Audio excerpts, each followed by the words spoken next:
அனைவருக்கும் வணக்கம். வெள்ளைக்காரனை விரட்டிவிட்டு நாம் சுதந்திரம் பெற்றதாக பெருமைப்பட்டுக் கொள்கின்றோம். அது உண்மைதான். ஆயினும் வெள்ளைக்காரனால் நம் நாடு அடைந்த பயன்கள் எண்ணில் அடங்காதவை. அதை பற்றி இந்த வீடியோவில் நாம் பார்ப்போம். பிராமணனுக்கு மட்டுமே கல்வி கற்க உரிமை உண்டு எனவும், சத்திரியனுக்கு மட்டுமே நிலம் மற்றும் அரசனாக உரிமை உண்டு எனவும், வைசியனுக்கு மட்டுமே வியாபாரம் செய்ய உரிமை உண்டு எனவும், சூத்திரன் இவர்களுக்கு அடிமையாக இருந்து வேலை செய்ய வேண்டும் எனவும் இருந்த இந்து மனு தர்ம சட்டத்தை பிரிட்டிஷார்கள் ஏற்றுக்கொள்ளாமல், சட்டம் என்றால் அனைவரும் சமமாக இருக்க வேண்டும் என்ற அடிப்படையில் 1773 பிரிட்டிஷ் அரசு சட்டத்தை எழுதத் தொடங்கியது.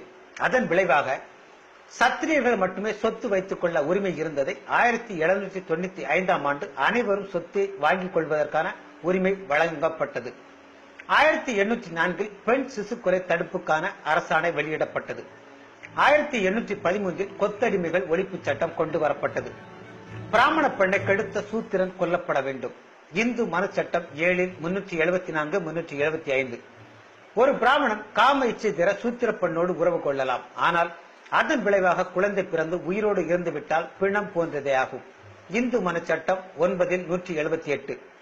பிராமணன் தப்பு செய்தால் தண்டனை இல்லாமல் இருந்த நிலையில் பிராமணர்கள் குற்றம் புரிந்தவராக இருப்பின் அவர்களும் தண்டனை பெறுவதற்கான அரசாணை 1817 பிரிட்டிஷாரால் கொண்டு வரப்பட்டது. சூத்திரப்பெண் திருமணம் முடிந்த அன்றே பிராமணருக்கு பணிகள் பல செய்ய 7 நாட்கள் கோவிலில் இருக்க வேண்டும். அதை பிரிட்டிஷாரின் அரசாணையின் மூலம் 1819 முடிவிற்கு வந்தது. பிராமணன் மட்டுமே கல்வி கற்க முடியும் என்ற நிலையில் இருந்த இந்து சட்டத்தை 1835 லார்ட் மெக்காலேயின் சீரிய முயற்சியின் விளைவாக சூத்திரனும் கல்வி கற்கலாம் என்ற அரசாணை வெளியிடப்பட்டது. சூத்திரனுக்கு முதலில் பிறக்கின்ற ஆண் குழந்தையை கங்கா நதியில் தள்ளிவிட்டு கொள்ள வேண்டும் என்ற கங்காதானத்தை 1835 பிரிட்டிஷாரின் அரசாணை முடிவிற்கு கொண்டு வந்தது. 1835 சூத்திரர்கள் நாற்காலியில் உட்கார்வதற்கான அரசாணை கொண்டு வரப்பட்டது. 1868 பிரிட்டிஷ் அரசாங்கம் இந்து மனு தர்ம சட்டத்தை தடை செய்ய உத்தரவு பிறப்பித்தது. கணவன் இறந்தால் அவன் மனைவி உடன்கட்டை ஏறும் சட்டத்திற்கு முற்றுப்புள்ளி வைத்ததும் பிரிட்டிஷ் அரசுதான். இந்தியாவை மட்டும் பிரிட்டிஷார்கள் ஆளவில்லை என்றால் சூத்திரர்களுக்கு கல்வி இல்லை.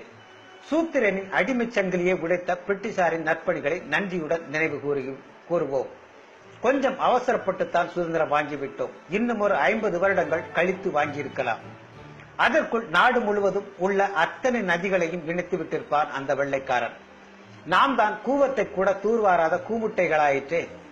நாடு முழுவதும் எப்போதோ புல்லட் ரயில் வந்திருக்கும். நாம் இப்போதுதான் மீட்டர் கேஜ்களை பிராட் கேஜ்களாக மாற்ற போராடி கொண்டிருக்கின்றோம். ஊட்டி ரயில் பாதையை எப்போதோ இருவழி பாதையாக மாற்றியிருப்பான் அந்த வெள்ளைக்காரன். நாம் இன்னும் தண்டவாளத்தில் சரிந்த மண்ணை வாருவதற்கு டெண்டர் விட்டுக் கொண்டிருக்கின்றோம். நாடு முழுவதும் வெள்ளைக்காரனால் கட்டப்பட்ட ஆயிரக்கணக்கான கட்டிடங்களும் பாலங்களும் அணைகளும் அப்படியே இருக்க, முந்தா நாள் கட்டிய ஏர்போர்ட் கட்டிடம் 10 முறை விழுந்துவிட்டது. நாட்டிற்கு வருமானத்தை தரும் சேது சமுத்திர திட்டத்தை 40 வருடங்களுக்கு முன்னாலேயே நிறைவேற்றியிருப்பான் வெள்ளைக்காரன். பணம் பிடுங்கும் பச்சோந்தி கல்வி நிறுவனங்களுக்கு பதிலாக நாடு முழுவதும் ஒரே மாதிரியான கல்வி முறை வந்திருக்கும். நாம் இன்னும் சமச்சீர் கல்விக்கும் இடஒதுக்கீட்டிற்கும் போராடி கொண்டிருக்கின்றோம்.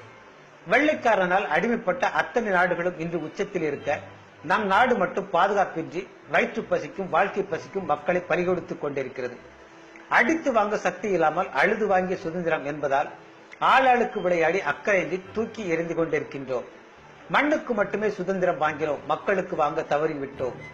120 கோடி மக்கள் தொகையில் 70 கோடி பேர் மக்கள் வறுமை கோட்டுக்கு கீழே. பெருமையாக சொல்லிக் கொள்கின்றோம் 70 ஆண்டுகளை நெருங்கிவிட்டோம் என்று. இன்று வரை பிளாட்பாரங்கள் நடக்க பயன்படுவதில்லை. நம் நாட்டு ஏழைகள் அங்கு குடியேறி இருப்பதால் எப்படி குத்திக் கொள்ள முடியும் தேசிய கொடியை? ஒவ்வொரு முறை குத்தும் போதும் இடறி நெஞ்சுக்குள் குத்துகிறது. நம் நாட்டு பெண்களை கூட்டம் கூடி கற்பழிக்கும் வரை, நம் நாட்டு குழந்தைகள் தெருவில் நின்று பிச்சை கேட்கும் வரை, நம் நாட்டு பெண் சிசுக்கள் கள்ளிப்பாலில் சாகும் வரை நமக்கெல்லாம் அருகதை இல்லை சுதந்திர நாடென்று சொல்லிக் கொள்ள. ஆண்டுக்கு 2 நாட்கள் அண்டை நாட்டு கிரிக்கெட்டில் மட்டும் நம் நாட்டு பற்று உயிர் வாழும் என்றால் நாம் அதற்கு அடிமைப்பட்டே இருந்திருக்கலாம் நல்ல காலம் வரும் வரை. நன்றி.